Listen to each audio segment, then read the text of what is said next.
사도행전 28장 11절에서 22절 말씀 함께 공독합니다. 석 달 후에 우리가 그 섬에서 겨울을 난 옛 알렉산드리아 배를 타고 떠나니 그 배의 머리 장식은 디오스쿠로라. 수라구사에 대고 사흘을 있다가 거기서 둘러가서 레기온에 이르러 하루를 지낸 후 남풍이 일어나므로 이튿날 보디올에 이르러 거기서 형제들을 만나 그들의 청함을 받아 이래를 함께 머무니라. 그래서 우리는 이와 같이 로마로 가니라.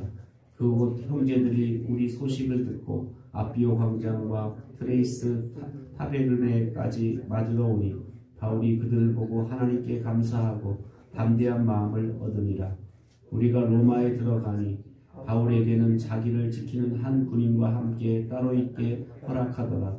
사흘 후에 바울이 유대인 중 높은 사람들을 청하여 그들이 모인 후에 이르러 여러분 형제들아, 내가 이스라엘 백성이나 우리 조상의 관습을 배척한 일이 없는데 예루살렘에서 로마인의 손에 죄수로 내준 바 되었으니 로마인은 나를 신문하여 죽일 제목이 없으므로 석방하려 하였으나 유대인들이 반대하기로 내가 마지못하여 가이사에게 상소함이요 내 민족을 고발하려는 것이 아니니라. 이러므로 너희를 보고 함께 이야기하려고 청하였으니 이스라엘의 소망으로 말미암아 내가 이 쇠사슬에 매인 바 되었노라. 그들이 이르되 우리가 유대에서 내게 대한 편지도 받은 일이 없고 또 형제 중 누가 와서 내게 대하여 좋지 못한 것을 전하든지 이야기한 일도 없느니라. 이에 우리가 너의 사상이 어떠한가 듣고자 하니 이 파에 대하여는 어디서든지 반대를 받는 줄 알기 때문이라 하더라. 아멘. 바울 일행이 멜리데 섬에서 이제 정박해서 겨울을 거기서 보내게 됩니다. 석 달 동안 체류한 후에 이제 알렉산드리아 배를 타고 이 알렉산드리아 배라는 건 아프리카의 알렉산드리아에서 이제 그곳에는 곡물이나 이런 게 풍부하니까 그것을 싣고 이제 로마에 갔다가 이렇게 판매하는 그런 상인들이 운행하는 거대한 배죠. 그래서 그 알렉산드리아 배를 타고 그들은 수리구사에서 3일을 보내고 또 보디올에 도착하게 되는데 이제 그 레기온에 도착해서 거기서 하루를 보내고 이제 남풍이 불기 때문에 이제 출발해도 되겠다고 해서 이제 보디올까지, 보디올은 로마에서 조금 거리가 떨어진 항구인데 보디올에 이제 되게 되고, 보디올에 도착하니까 벌써 소문을 듣고 뭐 요즘같이 무슨 헤드폰이 발달한 것도 아니고 무슨 인터넷이 발달한 것도 아닌데 벌써 사람들이 바울이 온다라는 소문을 듣고 거기에 있는 성도들이 수없이 많이 몰려 나온 거예요. 그래서 바울은 거기서 이제 위로를 받고 힘을 얻게 되고, 그들이 일주일간 머물러 달라고 이렇게 청하기 때문에 거기서 7일 동안 머물러서 그들과 함께 교제를 나누고 다시 보디올에서 출발해서 이제 로마에 가까운 그 곳에 이제 도착하게 됩니다.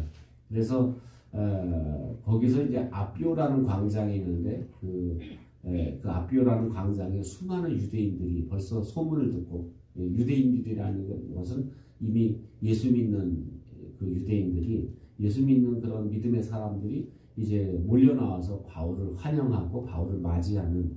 그래서 생각해 보세요. 자기가 무슨 지금 전도자로 온 것도 아니고 선교사로 온 것도 아니고 죄수의 몸으로 지금 이렇게 압송되어서 여기까지 왔는데, 보디올에 왔을 때도 사람들이, 성도들이 쫓아나와서 환영하고, 또 로마에 도착했는데도 성도들이 쫓아나오고 환영하니까 바울이 혼자라고 생각했고, 나 혼자 이 로마에 가서 재판을 받아야 되는구나 라는 이런 외롭고 고독한 생각을 했었는데, 그런 많은 성도들이 이미 로마에 있다는 것을 듣고 난 후에 보면서 바울은 어떤 마음이 들었을까? 바울은 거기서 오늘 성경에 보면 하나님께 감사하고 담대한 마음을 가졌다. 이 얘기는 그 전에는 좀 뭔가 외롭고 고독하고 힘들고 두려운 마음이 있었는데, 많은 성도들을 보면서 이게 나 혼자 싸움이 아니구나, 나 혼자가 아니구나, 이런 것을 보면서 거기서 힘을 얻게 되고 용기를 얻게 되었다라는 것을 보게 됩니다. 그래서 결국 이제 그 로마에 도착하고 난 후에 사흘 후에 이제 사실은 바울은 아직 제목이 정해지지 않았어요. 제목을 찾지 못했어요. 그러니까 감옥에 감금된 게 아니라 이제 그 로마 군인이 한 사람씩 와서 보초를 쓰는 그리고 이렇게 우리로 말하면 가택연금이라고 그러죠. 그래서 그 집에 이렇게 자유롭게 거기서 머물고 밖으로 나갈 수는 없지만 사람들을 불러서 얼마든지 이야기할 수 있는 그런 상황이에요. 그래서 로마에 도착한 사흘 후에 거기에 있는 높은 유대인들을 다 초청하죠. 그래서 유대인들을 불러서 유대인들에게 이제 예수님에 대한 복음을 전파하려고 합니다. 그런데 먼저 유대인들을 불러서 자기가 왜 여기 오게 됐는지 그 이야기를 오늘 본문에 보면 변명하는 내용이 나옵니다. 왜냐하면 많은 이제 유대인들은 가는 곳마다 사실은 유대인들은 바울에 대해서 그냥 오해하고 바울을 죽이려고 했던 그런 상황이었기 때문에 바울은 먼저 그 오해를 푸는 게 먼저다라고 생각해서 이제 유대인들에게 자기가 왜 여기 오게 됐는지 이야기를 얘기하죠. 그 대표적인 얘기는 그거죠. 로마인들은 나를 신문했는데 나를 석방하려고 했지만 제목을 찾지 못해 나를 석방하려고 했는데 유대인들은 굳이 나를 죽이려고 저렇게 발버둥을 쳐서 내가 허를 수 없이 가이사에게 상소를 올려서 여기까지 오게 됐다. 내가 무슨 유대인들을 고발하려고 내가 여기 온 게 아니다. 오해하지 말았으면 좋겠다. 라는 얘기를 이제 하게 됩니다. 그래서 유대인들도 우리도 뭐 저 유대인들한테 무슨 소식도 당신에 대해서 들은 적이 없다. 단지 당신이 알고 있는 예수님 신앙이 예수님의 파가 이게 가는 곳마다 반대를 받는다는 소식을 들었다. 그래서 우리도 당신이 사상에 대해서 당신이 가지고 있는 그 신앙에 대해서 우리도 좀 들어봤으면 좋겠다. 이 얘기를 오늘 이제 유대인들이 하게 되는 모습을 보게 됩니다. 어떻게 보면 바울은 약 3년 전서부터 내가 로마에 가야 되겠다. 하나님 주신 마음이 있었어요. 그래서 로마에 가야 되겠다라는 그런 마음의 생각을 품었고 또 하나님께서도 내가 로마에 가야 된다라는 그런 말씀을 들었어요.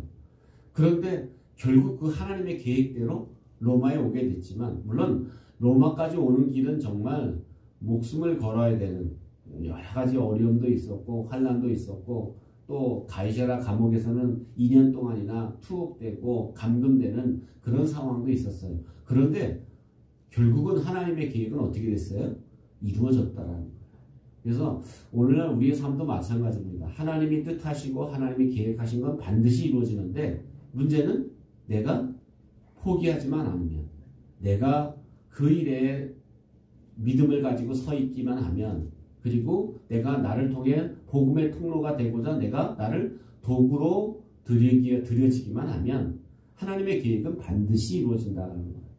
대부분은 하나님의 계획이 이렇게 중도에 포기되는 이유는 뭐냐면 하나님이 포기하셔서가 아니라 우리가 포기했기 때문에 우리가 그냥 응답되기 전에 벌써 자리 걷어서 일어나기 때문에 그러기 때문에 이루어지지 않는 것이지 대부분은 하나님의 계획은 과정이 어떨 때는 어렵고 방해가 있기 때문에 힘들긴 하지만 반드시 하나님의 계획은 이루어진다라는 것을 우리가 기억하고 오늘 우리의 삶 가운데 하나님 앞에 나를 복음의 통로로 드리고 그래서 나를 통해서 하나님의 계획이 이루어지도록 그렇게 우리가 하나님 앞에 드려지는 여러분 되시기를 주님의 이름으로 축원합니다. 기도하겠습니다.